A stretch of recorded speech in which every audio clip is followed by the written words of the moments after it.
اب میں ڈرتے کسی سے پوچھتا ہی نہ، بھوک بھی بڑی تھی، رہنے کو جگہ نہیں تھی، حرم شریف میں لیٹا رہتا تھا۔ میرے نصیب دیکھو، مجھے ایک شخص نے آ کے ہلایا، کہنے لگے اگر مناسب سمجھیں تو میں آپ کو دیکھ رہا ہوں کافی دیر سے، آپ کوئی پردیسی ہیں، آپ کا اپنا مہمان نہ بنا لوں؟ تو میں نے کہا آپ کا کیا نام ہے؟ کہنے لگے میرا نام ہے علی ابن ابی طالب۔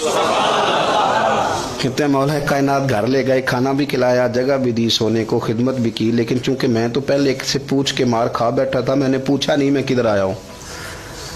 رات رہے، اگلی رات بھی رہے، لیکن میں نے بتایا نہیں میں کس کام آیا ہوں۔ حضرت ابو ذر غفاری رضی اللہ تعالیٰ عنہ کہتے ہیں خود ہی مولا علی نے پوچھا بتا سکتے ہو کیسے آئے ہو؟ میں نے کہا راز رکھ لو گے؟ فرمایا بڑا کشادہ سینہ دیا رب نے مجھے، تو بات تو کہنے لگے یار میں تو محمد مصطفیٰ کی زیارت کرنے آیا صلی اللہ تعالی علیہ وسلم۔ یہ بے نیاز لوگوں میں سے ہیں حضرت سیدنا ابو ذر غفاری۔ میں حضور کی زیارت کے لیے ہوں۔ حضرت علی کہنے لگے سویرے لے چلوں گا۔ انسان بزدل نہیں ہوتا، ہر انسان بزدل نہیں ہوتا، اور بلا وجہ ٹکراؤ کی پالیسی بنا لینا یہ بھی سیانے لوگوں کا کام نہیں۔ حکمت کے تقاضوں کے مطابق چلنا یہ بھی دلیر لوگوں کا ہی کام ہوتا ہے۔ حضرت مولا علی کہنے لگے صبح لے کے چلوں گا پر حالات ٹھیک نہیں، شرارتی لوگ ہر جگہ ہوتے ہیں، اگر کوئی شرارتیوں کا ٹولہ ملا نا جو کھڑا ہوگا جاسوسی کرنے کے لیے کہ حضور کی طرف کون کون جا رہا ہے، تو میں نیچے جھکوں گا جوتے کا تسمہ ٹھیک کرنے کے لیے، لیکن آپ نے نہیں کھڑے ہونا، آپ نے چلتے رہنا ہے تاکہ کسی کو شک نہ ہو۔ کہتے ہیں اس ترتیب سے حضرت علی مجھے لے کے گئے، میں حضور کی بارگاہ میں پہنچا۔ مولا علی کہتے ہیں بڑے بڑے لوگ سوال کرتے تھے پر یہ شروع سے سلیم الطبع تھے، مجھے کہہ لینے دینا، جنہوں نے ماننا ہوتا ہے وہ لمبے سوال کرتے ہی نہیں، مان جو لیا تو لمبے سوالوں کی ضرورت ہی کوئی نہیں۔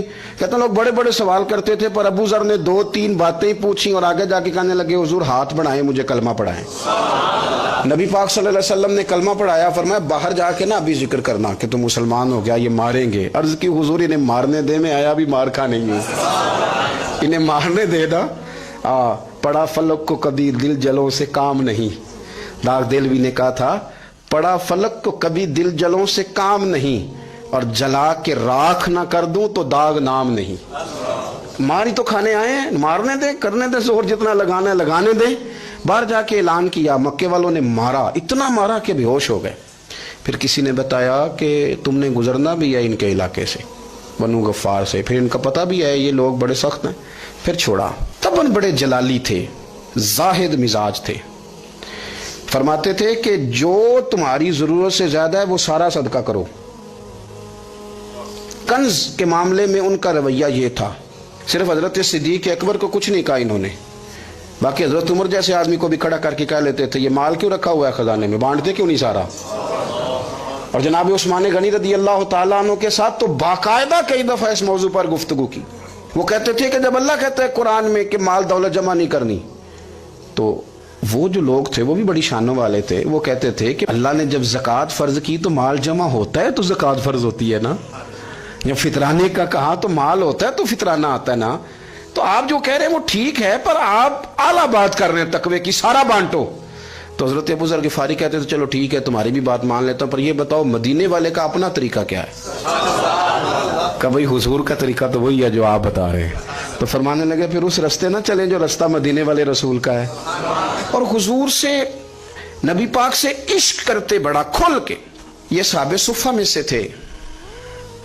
کلمے پڑھنے کے بعد چونکہ طبیعت جلالی تھی تو حضور نے بھیج دیا، فرمایا واپس جاؤ اپنے قبیلے میں تبلیغ کرو۔ واپس گئے، بھائی کو مسلمان کیا، والدہ کو مسلمان کیا، قبیلہ سارا مسلمان کیا، وہیں رہے۔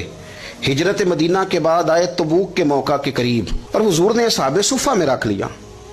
نوکری کرتے مدینے والے رسول کی، دلیر آدمی تھے، بڑا قبیلہ تھا، پر ڈیوٹی کرتے، ڈیوٹی خدمت کرتے۔ ایک بیٹا تھا زر اس کا نام تھا، اس کی ڈیوٹی لگائی تم نے میرے نبی پاک کے اونٹ چرانے۔ ڈاکو آئے تو صاحبزادہ اونٹوں کی اونٹنیوں کی حفاظت کرتے شہید ہو گیا۔ اور یہ انوکھا بندہ ہے جس نے شرط لگائی تھی کہ میں نے کالی سیاہ رنگ کی عورت سے شادی کرنی، انوکھا بندہ ہے۔ ایک بیٹی تھی، ایک بیٹا، بیٹا شہید ہو گیا، بیوی سے کہا تم نے نبی پاک کے گھر میں خدمت کرنی ہے، حضور کے گھر والوں، اور میں نبی پاک کی نوکری کروں گا۔ حضور کی خدمت کرتے، ہر وقت خدمت میں رہتے۔ اور حضور جب آتے نا، صحابہ صفہ میں یہ شامل تھے جو لوگ دین سیکھتے، حضور جب آتے تو سب سے پہلے آ کے حضرت ابو ذر غفاری کا پوچھتے، بلائیں، اور جب بات کرتے حضور تو بار بار ان کو مخاطب کر کے بات کرتے۔ حضرت ابو ذر غفاری رضی اللہ تعالیٰ عنہ کا نبی پاک سے اتنا پیار کہ ہماری بھی مشکل حل کر دی. ابو داؤد شریف میں موجود ہے. ایک دن کہنے لگا یا رسول اللہ صلی اللہ علیہ وسلم اگر کوئی بندہ کسی سے پیار بڑا ہی کرے پر اس جیسے عمل نہ کر سکے, کوشش کرے کرنا. لوگ ہمیں کہتے ہیں نا جی پیار بڑا, عمل بھی تو کرو نا, بھی کرنا چاہیے پر انسان ہے نا, غلطی بھی تو ہو ہی جاتی ہے. اب ہم عمل نہیں کر سکتے تو تم ہمیں پیار بھی نہیں کرنے دو گے؟ مہربانی کرو پیار تو کرنے دو نا. حضرت ابو ذر غفاری نے کہا, ابو داؤد شریف میں موجود ہے, یا رسول اللہ صلی اللہ تعالی علیہ وآلہ وسلم حضور پیار بڑا کرے پر ان جیسے عمل نہ کرے تو حکم کیا ہے؟ تو حضور نے فرمایا پیار سچا کرے, اللہ قیامت کے دن جس سے محبت کرے گا نا اس کے ساتھ ہی دونوں کو اکٹھا فرما دے گا. تو حضرت ابو ذر نے فوراً کہا حضور پھر مجھے آپ سے بھی بڑا پیار ہے, رب سے بھی بڑا پیار ہے. فرمایا فکر نہ کرنا, جنت میں اکٹھے ہی جائیں گے. اتنی محبت رسول پاک کی ذات کے ساتھ. حضور کی نوکری کرنا, ایک دن خدمت کرتے کرتے سو گئے. حضور مسجد میں آئے پتہ کرنے کہ ابو ذر آرام کر رہا ہے. یہ بھی مزہ ہوتا ہے, خیال رکھنا اپنے درویشوں کا, کیا کھایا کیا پیا کہاں سوئے. حضور رات کو آئے, یہ سوئے ہوئے تھے. فرماتے ہیں حضور نے میرا انگوٹھا ہلایا, میں اٹھ کے بیٹھ گیا, حضور بھی میرے پاس بیٹھ گئے. اور میں ابو ذر بڑا پیار کرتے ہو, سونے آپ کو پتہ ہی ہے. کہا یار تو بڑی نوکری کرتا ہے, ایک دن وہ بھی آئے گا جس دن تجھے میری مسجد اور میرے شہر سے جانا پڑے گا, پھر کیا کرو گے؟ تو عرض کی حضور کسی کی طاقت ہے مجھے آپ کے شہر سے نکالے, میں تلوار نکال لوں گا.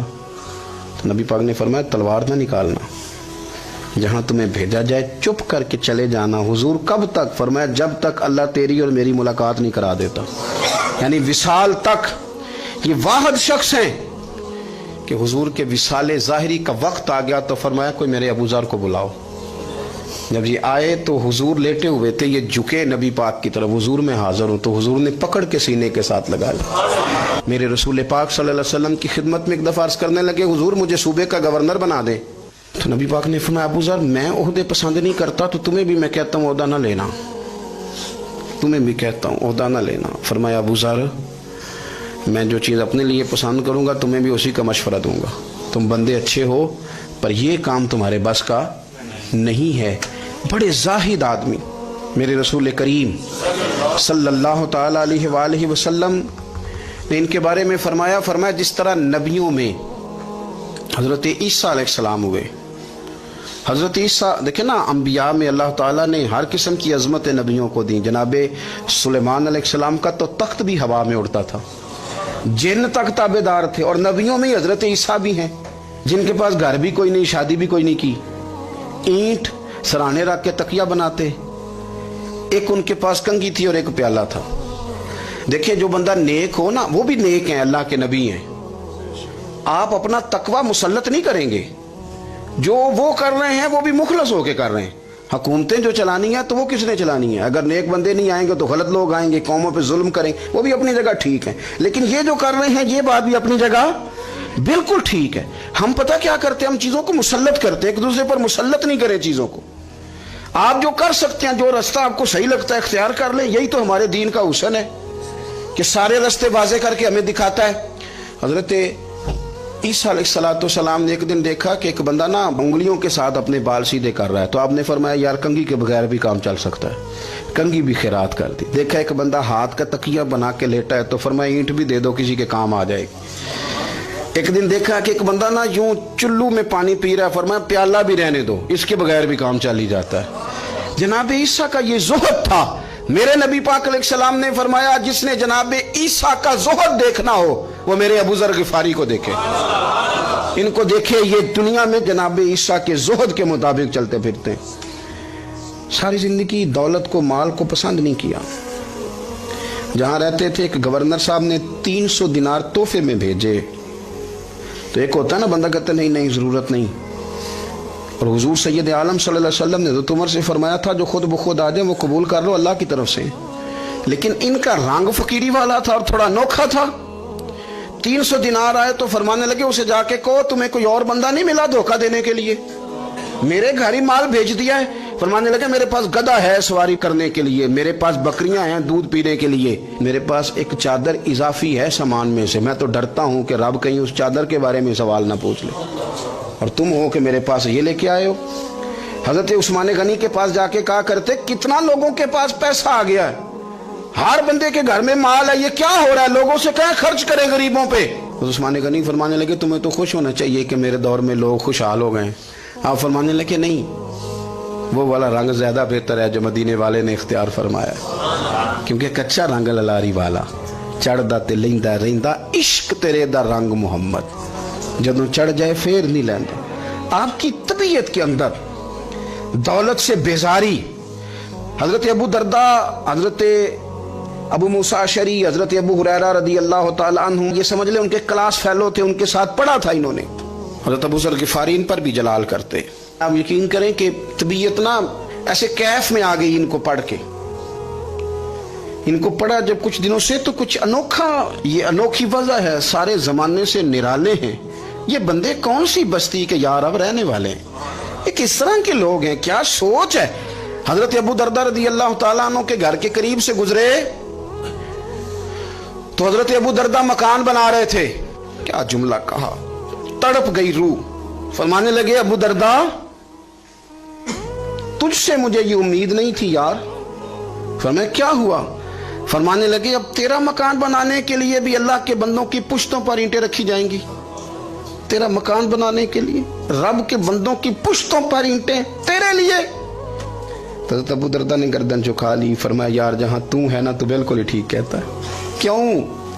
میرے نبی پاک صلی اللہ علیہ وسلم نے فرمایا اس زمین کے اوپر اور آسمان کے نیچے ابو ذر غفاری سے سچا بندہ کوئی نہیں, ان سے زیادہ سچا کوئی نہیں. فرمایا تو ٹھیک کہتا ہے یار, صحیح کہتا.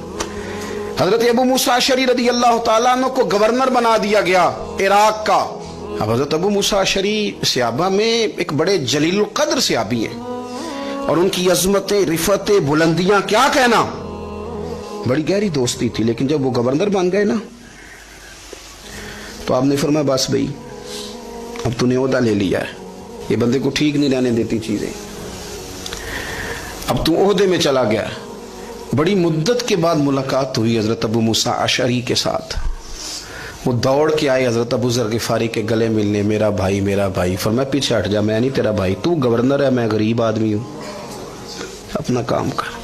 پھر دوڑ کے آئے. فرمایا ابو ذر تو میرا بھائی ہے یار, اکٹھے پڑھتے تھے حضور. فرمایا نہیں جا, تو نہیں میرا. پھر آئے, جانتے تھے نا یہ سچا بندہ ہے, یہ سچا بندہ ہے, یہ تقریروں والا نہیں, صرف وعظوں والا نہیں, اس کے اندر بھی بڑی سچائیاں ہیں. قریب آئے, آ کے کہا یار تو میرا بھائی ہے, میرے سینے لگ. فرمانے لگے تو تیسری بار آیا ہے, مومن ہے, میں منہ نہیں موڑ سکتا, پر پہلے مجھے بتا گورنر بننے کے بعد تو نے مکان کتنے بنائے, باغ کتنے لگائے, چکیاں کتنی لگائیں, کتنے تو نے چیزیں بنائی ہیں, پہلے بتا. تو ابو موسیٰ اشعری نے ان کا ہاتھ پکڑا, رونے لگے. کہنے لگے جس محبوب سے تو نے تربیت لی ہے میں بھی انہی کا نوکر ہوں, جن کپڑوں میں میں عراق گیا تھا میرے ہاتھ بھی وہی ہیں یار.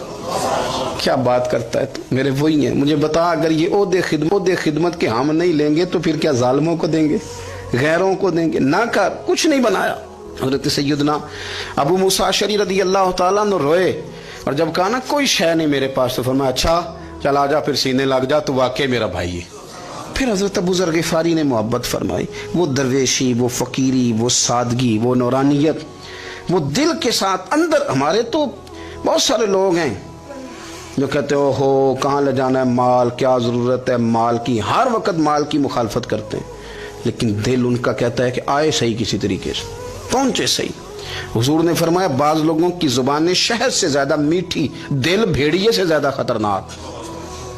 اوپر سے کہہ کچھ رہے ہیں, اندر حالات کچھ اور ہیں.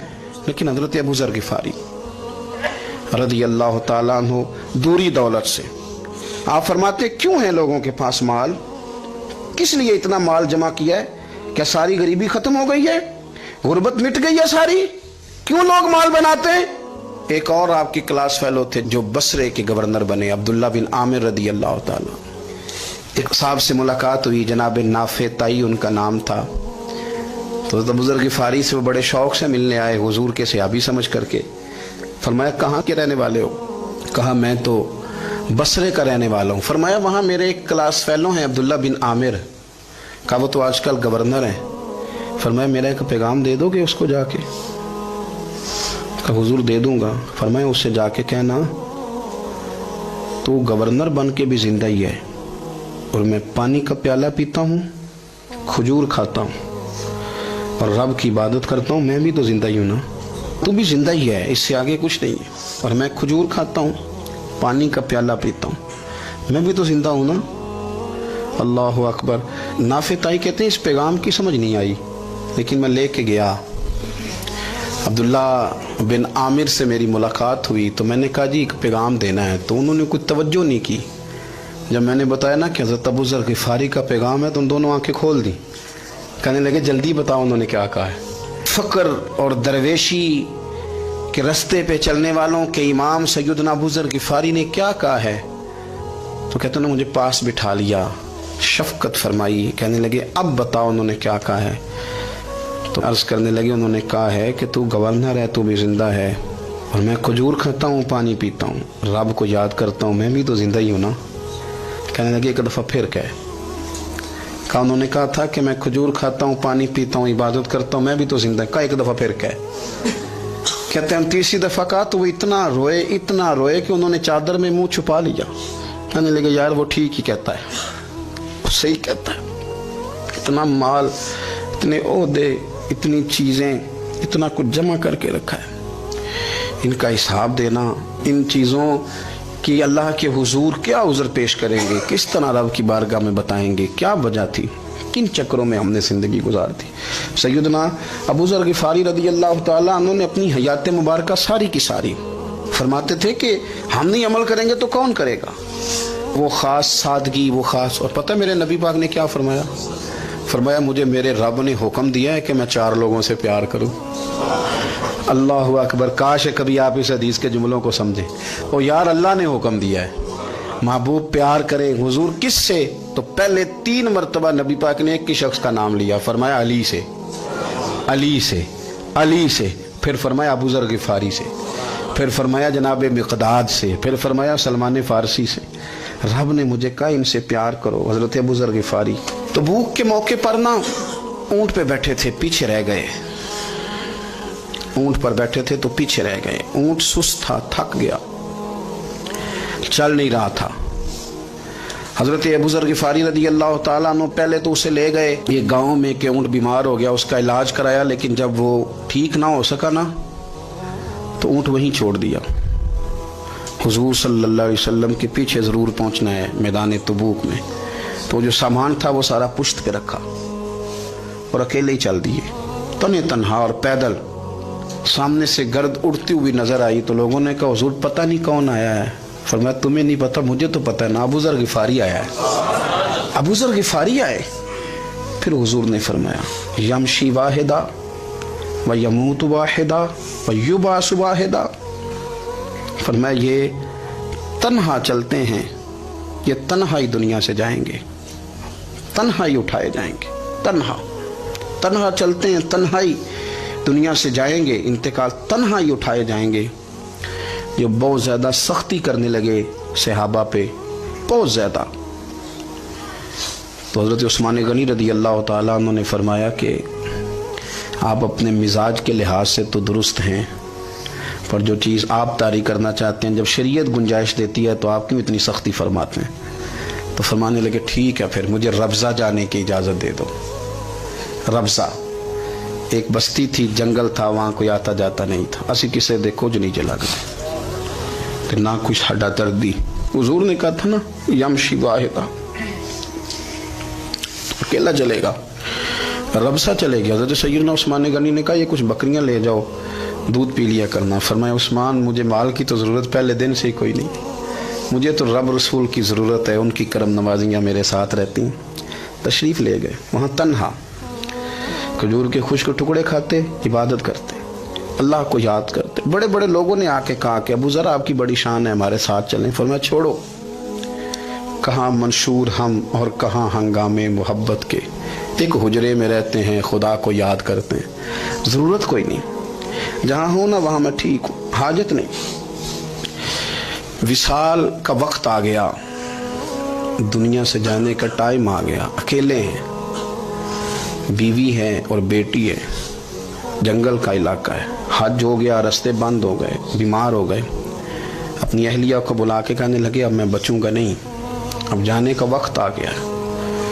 میں نے فقیری جو حضور کی دیکھی تھی اس میں نے وقت گزارا ہے, اور دیکھ میں جا بھی فقیری میرا لے سجدہ سا توڑ نہیں پائی, جان بھی دیتی تیرا تیرے. اب جانے کا وقت ہے تو اس طرح کرنا, اگر تیرے پاس کوئی کپڑا ہوا تو مجھے کفن دے دینا, نہ ہوا تو اللہ کے سپرد کر دینا. کہا ہم 2 عورتیں ہیں, جنازہ غسل کفن. فرمایا رب جماعت بھیجے گا میرے لیے, لوگ آئیں گے, میرے نبی پاک نے مجھ سے وعدہ کیا تھا آئیں گے نا لوگ. تو اہلیہ کہنے لگی ابو ذر آپ کو کیسے پتا ہے کہ آپ اس صحرا میں انتقال کر جائیں گے, اللہ شفا دینے والا ہے. فرمانے لگے ہم 3-4 لوگ بیٹھے تھے تو حضور نے فرمایا تھا تم میں سے ایک شخص صحرا میں اکیلا انتقال کر جائے گا. تو وہ میرے جتنے باقی ساتھی تھے وہ سارے انتقال کر گئے, اب میں اکیلا ہی بچا, مجھے پتا ہے وہ میں ہی ہوں. تو تم دیکھنا تمہیں کوئی نہ کوئی مل جائے گا غسل کفن کے لیے. آپ کی اہلیہ کہتی ہیں کہ میں اٹھی, کبھی دوڑ کے میں باہر جاتی, سڑک پہ جا کے دیکھتی کوئی گزر رہا ہے, پھر میں آ کے کہتی حج ختم ہو گیا ہے, راستے بند ہو گئے ہیں, کون آئے گا جنگل میں. پھر میں آ کے ان کی تیمارداری کرتی, پھر اٹھ کے جاتی, پھر میں آ کے تیمارداری کرتی. اچانک میری نظر پڑی تو ایک چھوٹا سا قافلہ آ رہا تھا. اس قافلے میں چند لوگ تھے اور سب سے بڑھ کر صحابی رسول حضرت عبداللہ ابن مسعود بھی تھے. میں نے ان کو اشارہ کیا تو وہ دوڑے آئے, کہنے لگے بہن کیا ہے. میں نے کہا یہاں ایک شخص ہے, تمہاری تھوڑی سی ضرورت ہے اس کو. عبداللہ ابن مسعود کہنے لگے کون ہے بی بی. کہتے ہیں میں نے کہا کہ وہ ابو ذر غفاری ہیں. کہتے تڑپ کے روئے عبداللہ ابن مسعود, تڑپ کے. کہنے لگے ابو ذر میرے نبی پاک کا پیارا, میرے ماں بھی اس پہ قربان, تیرا باپ بھی قربان, کدھر ہے جلدی بتاؤ. کہتے میں لے آئی, 4-5 لوگ تھے وہ. تو سیدنا ابو ذر غفاری کہنے لگے عبداللہ میرا وصال ہو جائے گا لیکن یاد رکھنا میری بیوی کے پاس کفن کے لیے کپڑا موجود نہیں. وہ لے سجنا سا توڑ ہی نہیں پائی, جان بھی دیتی تیرا تیرے, کفن کے لیے کپڑا نہیں ہے. لیکن تم میں سے نا وہ بندہ کوئی کپڑا نہ دے جو کبھی کسی سرکاری عہدے پہ رہا ہو, وہ بندہ میرے کفن کے لیے کپڑا نہ دے کسی سرکاری عہدے پہ رہا. ایک انصاری جوان کہنے لگا ابو ذر میں کبھی کسی عہدے پہ نہیں رہا, اگر آپ میری چادر قبول کر لیں کفن کے لیے تو میں ٹھیک ہے. میں نے نا حضور کے طریقے پر زندگی گزاری ہے, چپ کر کے میرا جنازہ پڑھ دینا اور مجھے کہیں اور نہ لے کے جانا.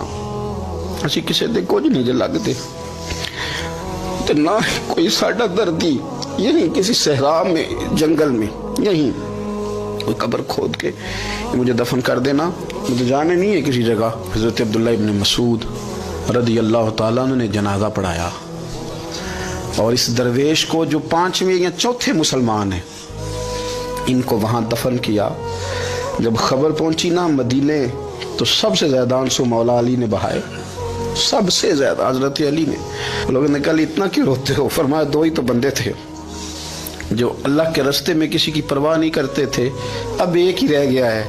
کہ حضور کیا مطلب. فرمایا 2 ہی تھے, ایک ابو ذر اور ایک علی, اب اکیلا علی تو رہ گیا, وہ چھوڑ کے چلے گئے. حضرت سیدنا ابو ذر غفاری رضی اللہ تعالیٰ عنہ اس عظیم شخص کا نام ہے.